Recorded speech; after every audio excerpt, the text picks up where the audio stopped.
Selamat siang, Pak Rudi dan teman-teman sekalian. Saya Jeremy Dexter Jonathan.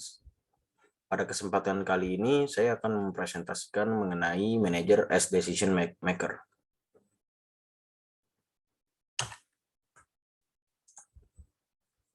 Nah, decision making. Decision making adalah serangkaian langkah yang diambil oleh manusia untuk menentukan pilihan atau tindakan terbaik. Jadi kegiatan ini adalah salah satu skill yang harus dimiliki pada setiap orang karena bisa sangat membantu dalam berkarir. Setiap orang pasti pernah membuat keputusan atau decision making sebelumnya selama hidupnya. Setelah itu dari memilih pakaian, terus kayak menentukan menu makanan juga. Nah, itu salah satu bentuk decision making. Nah, namun saat mulai bekerja, kemampuan decision making menjadi lebih penting karena setiap keputusan yang dibuat akan sangat berpengaruh untuk anggota tim atau perusahaan. Nah, apalagi jika sudah ada posisi leader atau manager, maka skill decision making ini harus sudah benar-benar matang. Nah, setelah itu ada 8 proses pengambilan keputusan. Jadi dalam pengambilan keputusan ini ada 8 proses dalam pengambilan keputusan, yaitu ada identify the problem, establish decision criteria, ada weight decision criteria, ada generate alternative, ada evaluate the alternative, ada choose the best alternative, ada implement the decision, dan terakhir ada evaluate the decision. Nah, contoh perusahaan yang saya akan ambil adalah Grab.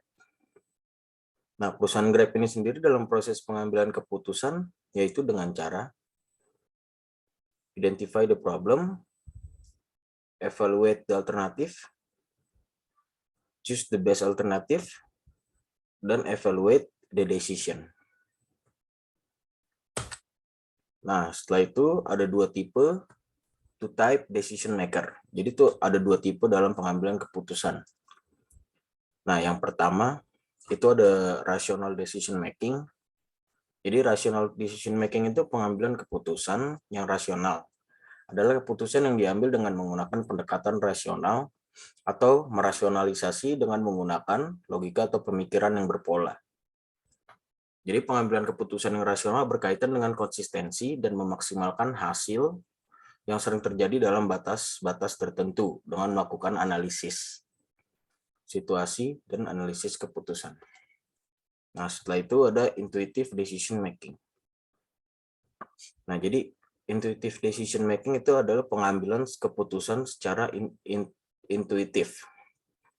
Nah, apa sih itu? Jadi artinya adalah pengambilan keputusan yang didasarkan pada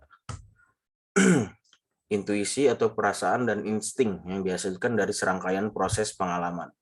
Jadi pengambilan keputusan yang intuitif itu sering terjadi karena ketidaklengkapan informasi yang diterima oleh pengambilan keputusan.